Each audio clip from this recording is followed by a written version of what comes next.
নমস্কার বন্ধুরা, আজকে আমি করছি আড় মাছের ঝাল। তার জন্য দেখো আড় মাছগুলো আমি নুন হলুদ মাখিয়ে নিয়ে সর্ষের তেলে ভেজে নিচ্ছি।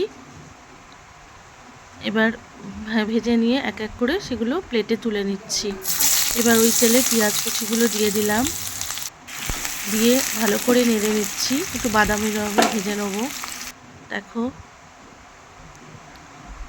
পেঁয়াজগুলো ভাজা হয়ে গেলে এবার আদা রসুন গ্রেট করে রেখেছিলাম সেগুলো এর মধ্যে দিয়ে দিলাম। এবার আবারও ভালো করে নেড়ে নিচ্ছি।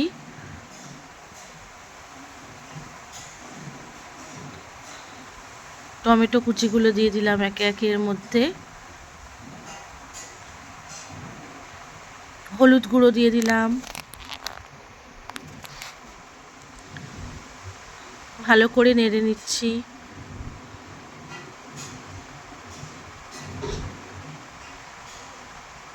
দেখো এবার পরিমাণ মতো একটু জল দিয়ে দিলাম। এবার একটু ঢাকা দিয়ে মশলাগুলো একটু কুক হতে দেবো।